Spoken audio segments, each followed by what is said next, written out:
അന്നത്തെ ദിവസം നഗരസഭയുടെ സീൽ ഉപയോഗിച്ചുകൊണ്ടുള്ള പാസ് ഇഷ്യൂ ചെയ്തതിന് 2 ലക്ഷം രൂപ പിഴ ഈടാക്കി. നമസ്കാരം.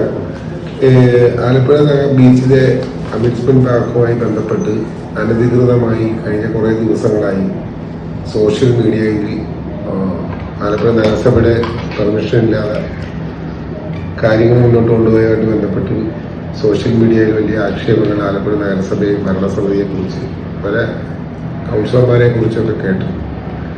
പക്ഷേ നിയമാനുസൃതം കൃത്യമായി അതിൻ്റെ ഇടപെടലുകൾ നടത്തി എല്ലാ മേഖലകളിൽ നിന്നും, അതായത് പൊല്യൂഷൻ്റെ ആണെങ്കിലും അതുപോലെ തന്നെ ഫയറിൻ്റെ ആണെങ്കിലും പോർട്ടിൻ്റെ ആണെങ്കിലും പോലീസിൻ്റെ ആണെങ്കിലും എല്ലാ പേപ്പറുകളോടുകൂടി നഗരസഭയെ സമീപിച്ചപ്പോൾ ഇന്ന് വേണമെങ്കിൽ ചെയർപേഴ്സന് എന്തെങ്കിലും താല്പര്യമുണ്ടായിരുന്നെങ്കിൽ മുൻകൂർ കൊടുക്കാമായിരുന്നു.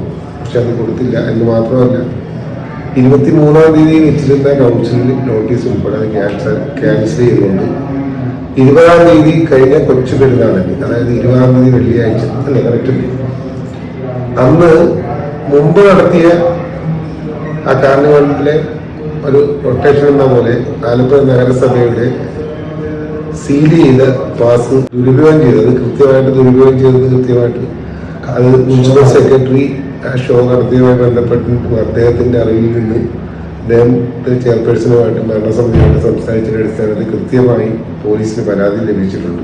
അപ്പൊ ഇതുമായി ബന്ധപ്പെട്ട് മുനിസിപ്പൽ സെക്രട്ടറി ചെയർപേഴ്സണും ഭരണസമിതിയുമായിട്ട് ചർച്ച ചെയ്തതിന്റെ അടിസ്ഥാനത്തിൽ നമ്മുടെ പാസ് മിസ്യൂസ് ചെയ്തതിന്റെ അടിസ്ഥാനത്തിൽ സൗത്ത് പോലീസ് സ്റ്റേഷനിൽ പരാതി നൽകിയിട്ടുണ്ട്. ആ പരാതിയുടെ അടിസ്ഥാനത്തിൽ മറ്റു കാര്യ നടപടിക്രമമായിട്ട് മുന്നോട്ട് പോവുകയാണ്. മാത്രമല്ല ഈ പറഞ്ഞ 20-ാം തീയതി മാർച്ച് 20-ാം തീയതി അന്ന് ബീച്ചിൽ നടത്തിയ ടിക്കറ്റ് ഉൾപ്പെടെയുള്ള കാര്യങ്ങളിൽ ദുർവിനിയോഗം ചെയ്തതിന്റെ അടിസ്ഥാനത്തിൽ 2 ലക്ഷം രൂപ പിഴ ഈടാക്കിക്കൊണ്ട് ഈ സംവിധാനത്തിൽ ഇന്ന് കൗൺസിൽ അവർക്ക് തീരുമാനം കൊടുക്കും. 2 ദിവസത്തിലെ രേഖാമൂലം കാര്യങ്ങൾ കൊടുക്കും. മാത്രമല്ല ഇതിന്റെ പർട്ടിക്കുലർ ഡേറ്റിൽ നടക്കുന്ന ഈ അമ്യൂസ്മെന്റിന്റെ ആ കാർണിവൽ പരിപാടിയുമായി ബന്ധപ്പെട്ട് 2 ലക്ഷം രൂപ മാലിന്യ നിർമ്മാർജ്ജനവുമായി ബന്ധപ്പെട്ട് അഡ്വാൻസ് ചെയ്തിട്ട് ക്ലീനാക്കി ആലപ്പുഴ ബീച്ച് പൂർവ്വസ്ഥിതിയിലാക്കി തരുന്ന മുറയ്ക്ക് കൃത്യമായ ഫണ്ട് റീഫണ്ടാക്കി മുന്നോട്ട് കൊണ്ടുപോകാനാണ് ഇന്ന് ലിസ്റ്റ് എടുത്തിരിക്കുന്നത്. പിന്നെ ഈ അഭിമുഖങ്ങൾക്ക് മറുപടി പറയേണ്ട കാര്യമില്ല. കാരണം ഒരാളുകൾ അവർക്കുണ്ടാകുന്ന ആശങ്കകൾ ദൂരീകരിച്ചു കൊടുക്കുക എന്നുള്ളത് നഗരസഭയുടെ ഭാഗമാണ്. അത് കൃത്യമായിട്ട് ചെയ്തിട്ടുണ്ട്. മാത്രമല്ല ഇത് ആദ്യമായിട്ട് നടത്തുന്ന ഇപ്പം UDF കഴിഞ്ഞ ഡിസംബർ 26 ചെയർപേഴ്സണും വൈസ് ചെയർമാനും ഭരണസമിതിയും വന്ന ഒരു സുപ്രഭാതത്തിൽ വർഷങ്ങൾക്ക് ശേഷം അല്ലെങ്കിൽ നാളിതുവരെ ചെയ്യാത്തൊരു സംഭവമൊന്നുമല്ല ബീച്ചിൽ ചെയ്യുന്നത്. ടൂറിസ്റ്റുമായി ബന്ധപ്പെട്ട് നിൽക്കുന്ന ഒരു പട്ടണം എന്ന നിലയിൽ ആ ബീച്ചുമായി ബന്ധപ്പെട്ട് ഇങ്ങനെ ആ വാർഡിന്റെ കൗൺസിലറുകളുടെ സ്വാഭാവികമായിട്ട് അവിടുത്തെ ആ പ്രദേശത്തെ കച്ചവടക്കാരുടെ പ്രയാസങ്ങൾ, അതുപോലെ തന്നെ അവർക്ക് കിട്ടേണ്ട ആനുകൂല്യങ്ങൾ, അവർക്ക് കിട്ടേണ്ട സന്തോഷങ്ങൾ, ഉല്ലാസമായി ആലപ്പുഴയിൽ വരുന്ന 100 കണക്കിന് 1000-കണക്കിന് വിദേശത്തു നിന്നും സ്വദേശികളും അടക്കം വരുന്നവർക്ക് ഒരു എന്റർടൈൻമെന്റിനൊരു അവസരം മുനിസിപ്പാലിറ്റി നിഷേധിച്ചിട്ടില്ല എന്നല്ലാതെ കൃത്യമായി എന്തൊക്കെയാണ് ചെയ്യേണ്ടത് അതിന് നോംസി പറയുന്നതാണ് കൃത്യമായി ചെയ്ത് ഞാൻ നേരത്തെ പറഞ്ഞ പോലെ വേണമെങ്കിൽ മുൻകൂർ കൊടുക്കാമായിരുന്നു ചെയർപേഴ്സൺ. അങ്ങനെ ഒരു അഴിമതിയോ മറ്റൊരു സ്വജനപക്ഷമോ ഒന്നും തന്നെ ഇല്ല. കൗൺസിലിൽ 53 പേരെ നോട്ടീസ് ഇറങ്ങിലാക്കി കൃത്യമായി വിളിച്ച് ചർച്ചയുടെ അടിസ്ഥാനത്തിൽ ചെയ്ത ഡിസിഷനാണ് ഞാൻ ഈ നേരത്തെ പറഞ്ഞത്.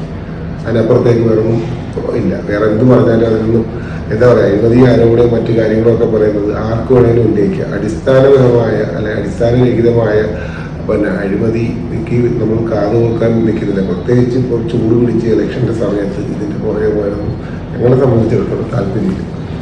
UDF ഇത്തരത്തിലുള്ള അഴിമതിക്ക് നേരത്തെ ഇത് പ്രത്യേകിച്ച് വേണ്ട. ഓരോ ദിവസം ഈ മോഹൻലാൽ ബികോം ഫസ്റ്റ് ക്ലാസ് ആണെന്ന് പറയുന്നത് UDF പണ്ടും താല്പര്യമില്ല, ഇപ്പോഴും ഇല്ല താല്പര്യം. എന്നാലും ഇപ്പം ഇവർ കാണിച്ച നിയമവിരുദ്ധ പ്രവർത്തനങ്ങൾക്ക് കേസായിട്ട് മുന്നോട്ട് പോകും. തർക്കമില്ല. അത് സെക്രട്ടറി ഓൾറെഡി കേസ് കൊടുത്തിട്ടുണ്ട്. അത് പിന്നെ ഫോളോ അപ്പ് നടത്തും. മാത്രമല്ല നഗരസഭാ സെക്രട്ടറി കൊടുത്ത പരാതിയായിട്ട് മാത്രം നിൽക്കുകയാണ് ഇത്രയും ദിവസമായിട്ട്.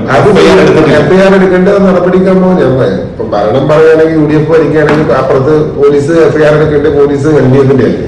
സെക്രട്ടറിയുടെ മൊഴി എടുത്തതിന് ശേഷം FIR കാര്യങ്ങളോട്ട് പോകാം. അതിനുവേണ്ടത് എനിക്ക് തോന്നുന്നു സഹായിക്കാൻ വേണ്ടി ഡിലേ ആക്കുന്നത്. അത് ഞാൻ പറയുന്നത് കാരണം ഞാൻ നേരത്തെ പറഞ്ഞ അടിസ്ഥാനരഹിതമായ ആരോപണം ഇങ്ങോട്ട് പറയുമ്പോൾ നമുക്ക് അത് അടിസ്ഥാന ഇല്ലാത്ത ആരോപണം ഞങ്ങൾ അങ്ങോട്ട് പറയാൻ പാടില്ലല്ലോ. ഓക്കെ, അതുകൊണ്ട് അത് പോലീസിന്റെ നടപടിക്രമം അനുസരിച്ച് മുന്നോട്ട് പോകും. സെക്രട്ടറി അതിന്റെ അപ്പൊ ഇന്ന് കൂടിയ ഇത് കൗൺസിൽ വെച്ചിട്ട് എന്ന് മുതൽ എന്ന് വരെയാണ് അനുവദിച്ചത്? അതിനകത്ത് കൃത്യമായിട്ട് അനുവദിച്ചിരിക്കുന്ന അപേക്ഷന്റെ അടിസ്ഥാനം അല്ല, അത് ഞാൻ കൃത്യമായിട്ട് അനുവദിച്ചിരിക്കുന്ന അപേക്ഷയുണ്ട്.